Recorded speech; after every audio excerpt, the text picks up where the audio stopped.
What is up?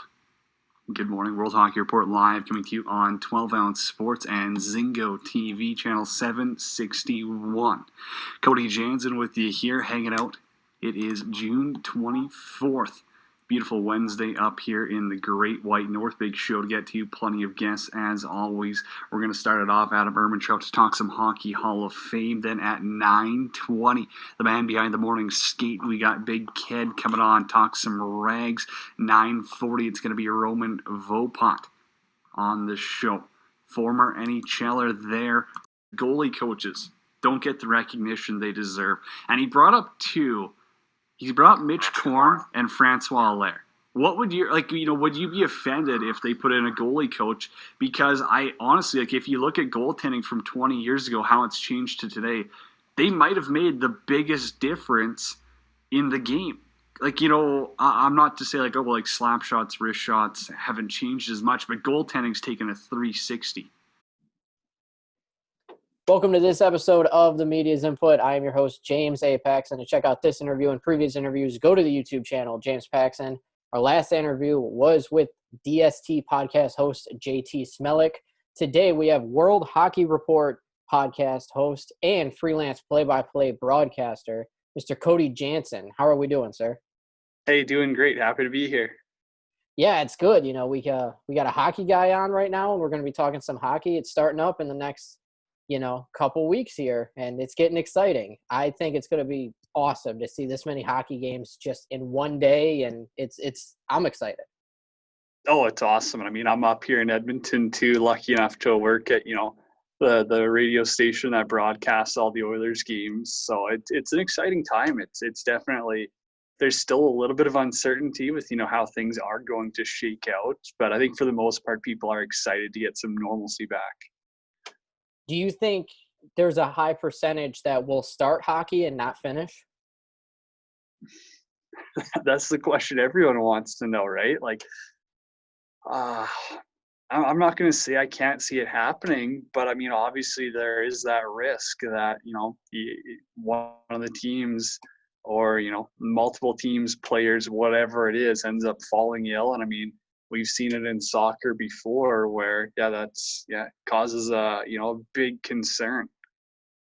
Yeah, there's some concerns there. I don't think you can shut everything down if, a handful of guys get it. But if there's a team out there right now with the Brooklyn Nets, man, they have had so many people get the virus that I don't even think they're going to be able to have a team. Yeah, that's what everyone's afraid of, right? Yeah, you have no idea, what can happen. And I mean, I think this year more than any year is your backup goalie is really important because you better have a good goalie in case your goalie goes down. Yeah, Chicago's finding that one out the hard way right now, where they're hoping that Corey Crawford can play. It's basically my opinion, but you never win the cup without an amazing goaltender. And, there's some aspects of your game, maybe power play or, maybe defense where you can win the cup with a negative aspect of your game. But you're never going to win the cup if you have a negative aspect of goalie. No. Goalies, I mean, that's number one to win the cup. No question. Talk to me about, your educational, professional history, how you got to be the host of a very successful hockey podcast and where you're doing play-by-play here now. Where did it start? Who were some inspirations as a kid? Man, I mean, I've always known I've wanted to be in media, broadcasting world like that. Obviously, hockey didn't work out as a career for me. I mean, it was a cool experience. Got to do some traveling around the world. So that was definitely fun. But, there just kind of comes a point in time where you're like, hey, got to do something with it. So I knew that the whole radio broadcasting realm was something I wanted to pursue. And then, not too many, radio stations are going to hand over a hosting job to, a 22-year-old, 23-year-old kid at a school. So you're kind of just like, how can I, get an outlet for me to, express my work, connect with people, and World Hockey Report was that. And I mean, me and a buddy hosted it as a podcast for a while. Now it's a live show. I mean, we obviously podcast it as well, but no, it's been cool to, see that and grow. And that's, really been a huge connect to the point where, we've had a ton of ex-NHLers, Olympians, high-end broadcasters on, and yeah, it just keeps growing. Honestly, I really don't know where the ceiling is for it, but it's been an awesome outlet, and it's cool to see it grow. I mean, over the course of a few years. Favorite interviews so far? Man, there's been so many, but I gotta say, ex-players. Darren Kimball's got to be up there. He was great. Cam Janzen was hilarious. I mean, anyone who kind of follows that whole NHL personality world, Cam's been hilarious in the media game now. So they've been two awesome interviews. Really excited. I got Andy Strickland coming up, so that'll be a good one. He's one of the best in sports and media. So really excited for that. Had Scott Powers from Chicago, one of the great writers for The Athletic. Unbelievable coverage of the Blackhawks every year. So there's been some really cool from the player's perspective and a media, and that's, I try to give a good balance there. Who's one guy you need to interview but haven't yet? Oh man, I don't know. There's I really try balance out my show with, players and, media members. And so there's definitely a few, and there's a few that we're in talks with. I mean, I think that from a player's perspective, if I can pick one, would probably end up being a guy like Mika Kiprusoff or someone like that. I think that would be unreal. Is there anyone who has unfortunately passed away where if you could bring them back for an interview, who would you interview? Man, I don't know. There's a few, but I guess the first name that probably comes to my mind is Bob Probert. That's just one of the guys who I feel like would be awesome to pick his brain. Yeah, you made me happy. I'm a Red Wings fan, so it was great. I was unfortunately too young to be around in the 97, 98 championship years. I was born in 97, so I didn't get to see the back-to-back or the Russian Five, but, really good teams, Cody. They're really good teams. It's what do some people say about hockey, or that's a common misconception about the sport of hockey that you say is just completely wrong? Oh, I don't know. I saw this question. I was really mulling it, and I think one of the biggest things is just every hockey player is big, tough, mean, and for the most part, I would say that everyone's strong in a certain sense just to play the game, but for the most part, there's a lot more skill and finesse needed than people do realize, and I think that's one of the biggest things where everyone's kind of like, oh, hockey players, it's almost like rugby on ice is almost a comparison you get. But there's actually so much skill and finesse that's needed. Yeah. Do you think that the skill and finesse, will it come over time that people will think that? Or are you for sure that it's always going to be guys just think they're just meatheads on ice? There's always going to be meatheads on ice, right? It's funny term you end up using just because they're getting rid of that in hockey to a certain extent, but I don't see it ever going. From your perspective as well, I think you'd agree with me if I say that there is a part of the game that needs that self-policing.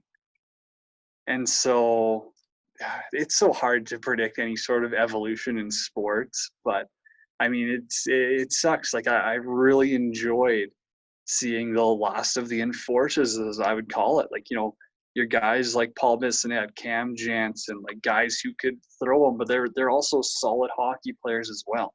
So you just don't see that in today's game. A guy like Ryan Reeves or Tom Wilson are the last of the last, and even that, they're unreal hockey players. Ryan Reeves is so fast on skates. Guys don't understand that. Tom Wilson, he goes step for step with Ovechkin. That's not a true enforcer, but yeah, they do it all. Who out of the younger hockey players will be the next Crosby and Ovechkins? The top two guys in the league or the top three guys who are going to be the faces of the NHL? Is McDavid too obvious of an answer? He's right there, but also, that Shane Wright kid from Kingston, he is the real deal. He's breaking McDavid's records. Plus, from everything I've heard about him, is that his leadership qualities, and this isn't ripping on McDavid, but I mean, this is kind of just people I've talked to, is his leadership qualities at the age of 15 and 16 are miles in front of what Connor McDavid had. I mean, that's a lot. Like, that's a huge part when you're talking about that maturity. So I'm really excited to see what Shane Wright does. Like, for me, he's a number 1 overall pick lock. I don't see anyone competing with that, but it'll be cool. I really I love seeing these young players come up and doing well. I mean, am I going to say, oh, I love the way the Toronto Maple Leafs play hockey? No, but I respect their skill. I love watching Austin Matthews, love watching Jack Eichel, love watching Connor McDavid. Like, there's just so much skill and excitement in the game that you almost have to be just unbelievably exceptional to even separate yourself from those top end guys now. One guy you didn't mention, who, in my opinion, has potential to be like one of the like great guys in the NHL if you give him a couple years, is Nathan McKinnon. I think the guy is just amazing, and he clearly has improved the Avalanche. Yeah, he's a great player. He's got a lot of elite quality aspects to his game where he can do so much on the fly. His skating so good, his stick handling so good that he really doesn't have to slow down. He plays the game at a faster pace than anyone else, and arguably anyone else in the league. Do I see him being in the category of Crosby, Ovechkin? I don't know. I can't put him in there yet. I think there's still some time to tell. If you could only pick one guy for most underrated and most overrated player in the NHL right now, who would you pick? Underrated's got to be Barkov, right? Like, that's, if he plays anywhere other than Florida, I mean, he is in front of a camera 24/7. Guy's absolutely unreal. Overrated's tough because I think that there's a ton of great NHL players out there. I feel like obviously to play in the league, you have to be a heck of a hockey player. But, man, overrated, and this might sound bad, but I'd say when times get tough, I feel like 2 guys that come to mind right away is when it comes to playoff letdowns would be Freddie Anderson and Johnny Gaudreau. I just feel like I'm not going to call them overrated hockey players because they've both been fantastic in regular season, but when it matters, those are 2 guys that come to mind of they've had their struggles and they haven't proved that they can be, great players when they need it the most. You did a show a couple weeks ago, which I very much enjoyed. You talked about the NHL Hall of Fame, and it was a really cool show, and I hope people go back and listen to the podcast about it. Who's one guy not in the Hall of Fame who absolutely needs to be there? Alex McGillney. That's, I mean, anyone who would have watched those shows or anyone talking about it, Almo's got to be in. There's no question in my mind, if you know his story and what he did. I mean, it's the Hockey Hall of Fame, right? It's not the NHL Hall of Fame. It's not the Olympic Hall of Fame. It's the Hockey Hall of Fame. And who changed hockey? Alexander McGillney. I mean, the defect from Russia, that's just to play in the NHL is the wildest thing ever. If you know how, communism, the Soviet Union was run, just what he did, plus for what he did, and then turn that into an NHL career, how good of a hockey player he was, no question. It's just, it's pathetic that he's not in. You also talked in the same episode about goalie coaches potentially being in the Hall of Fame. Talk to me a little bit more about that and why you think it's important that they should be recognized. I think that there's just, being a former goaltender myself, I think that they don't get the recognition that they deserve based on how much goaltending's changed. And that's, watch a game from the 90s, watch a game from the 80s. I would say goaltending has changed way more than anything else, more than hitting, more than, a slap shot, wrist shot, skating, anything. Goaltending's changed more than anything else.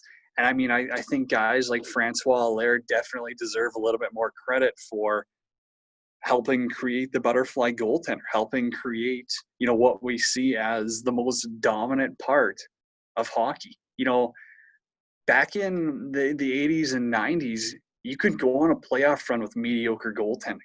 Nowadays, not a chance because they're all so elite. They're all borderline robots. And that's, the goaltending game's changed. It definitely has changed, and I think, if you compare the reflexes to a goalie now to a goalie 30 years ago, it's not even close. No. And No, that's it's like why. the whole athletic side of things is next level. Looking at this year, of course, the virus and less fans, and of course, it'll be in Edmonton and Toronto. What will be different about the style of play in hockey compared to other years?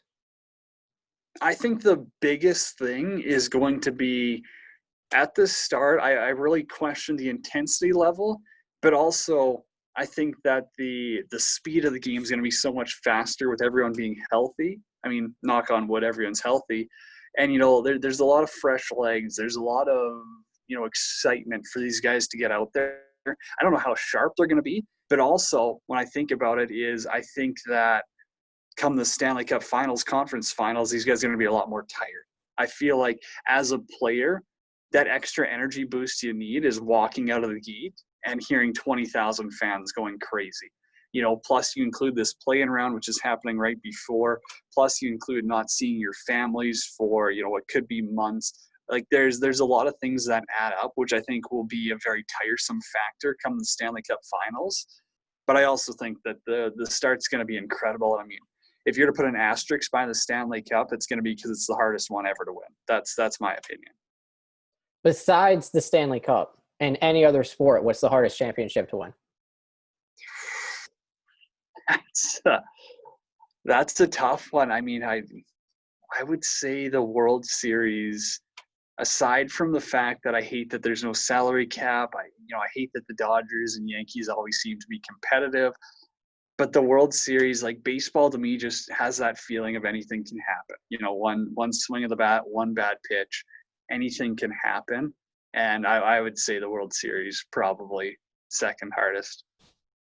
When it comes to these play-in rounds, is there a series that you're going to watch more than any other because you think it's so exciting compared to the others? Calgary, Winnipeg. That is, I mean, that's a series that you couldn't draw up any better. Like you got the good offense of Calgary versus one of the best goaltenders in the league in Connor Hellebuyck. And so I really want to know who's going to be sharper to start. And that series is going to be awesome. If you had to pick a winner, who is it? I like Calgary. I do. I think that they, a little bit of a wake-up call getting their ass kicked, if I can say that, last year. They definitely they needed to bite the bullet there, and they learned the hard way that playoffs are a different beast. So yeah, it's about time that they kind of show up ready to play. Walk me through your Stanley Cup Finals, and then who's the champion this year? I've said it since the start of the year, and honestly, it's funny enough because it never changed, especially since the Flyers got hot late, is I do like Philly. I like the group they've got. I like Carter Hart and net. I like how, he plays better at home, which is a testament to the home crowd, in my opinion, of having that comfort, not having fans on top of you, not having fans boo you. And I think that's going to help them in a neutral site where there is no fans. And I really like Philly. They're an all-around team. And, if they get buzzing, I mean, they're the hottest team in the NHL coming towards the pause. So I like Philly out of the East. And St. Louis they're just built perfectly. I mean, starting at the top, like Chief as a coach, he is exactly what you need from a coach who wants to help win hockey games. Then you got Jordan Binnington in net. You got a great decor. You've got some offense. I just seen Tarasenko's off the injury list now. So, that's a threat in itself. So I can see Philly and St. Louis going to the Cup final. And I think for St. Louis, it might just be a little bit too much hockey. And, I mean, if there's a Stanley Cup that the Philadelphia Flyers will win, it's going to be in front of no fans. I don't know. I just see it happening. What is the ceiling for the Bruins this year? Do you think they can go back to the Cup? 100% they can. But I'd say it comes down to how beat up are they? How tough is their first few rounds? I mean, are they going to get grinded down again?